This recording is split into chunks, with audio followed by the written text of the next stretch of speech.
Yep. Mr. Buffett, good morning. In your comments about making mistakes and errors like that, can you talk a little bit about your sell discipline when you're in a position and you feel like it's no longer good? What criteria to use when you just finally abandon it? Yeah, when I started out, the sell situation has changed over the years, because when I started out, I had way more ideas than money. I mean, I would go through Moody's manual. I went through it page by page, and then I went through it again page by page. And I found stocks in there that I could understand that were selling at like 2 times earnings, even 1 times earnings. Well, when you only have $10,000, that can get a little frustrating. And if you don't like to borrow money, which I never like to borrow money, so I was always coming up with more ideas than I had money. So I had to sell whatever I liked least to buy something new that just was compelling to me. And for a long time, I was in that mode. And now our problem is we have more money than ideas. So if you look at our annual report, which is on the internet at our homepage, BerkshireHathaway.com, you'll see something in the back called the Economic Principles of Berkshire. And you will see, which I believe in setting out for my partners. They are my partners. I don't look at them as shareholders. I look at them as partners. They're going to be my partners for life. So I want to tell them how I think. And if they don't agree with the way I think, that's fine. But I don't want them to be disappointed in me. So I lay out there and I say, in terms of our wholly owned businesses, we're not going to sell no matter how much anybody offers us for them. I mean, if somebody offers us 3 times what something is worth, at See's Candy, the Buffalo News, Borsheim's, whatever it may be, we're not going to sell it. I may be wrong in having that approach.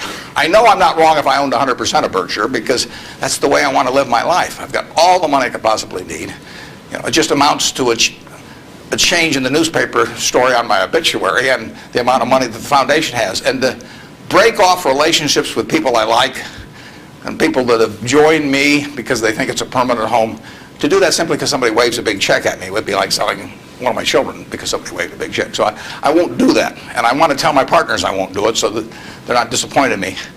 More and more, with certain stocks, we've got that approach. Now, if we were chronically short of funds and had all kinds of opportunities coming, we might have a somewhat different approach. But our inclination is not to sell things unless we get really discouraged perhaps with the management, or we think the economic characteristics of the business change in a big way. I mean, and that happens.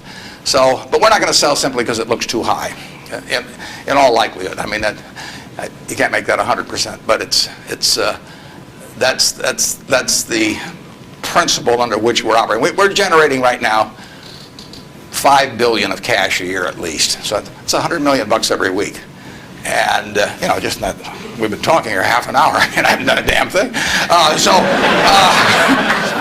It's, the real question is, how do you put it out intelligently? And if we were selling things, it'd be just that much more. So there may come a time when that would change. But we want to, and I have partners, shareholders, partners, who would say, if you can get 3 times what See's Candy's worth, why don't you sell it?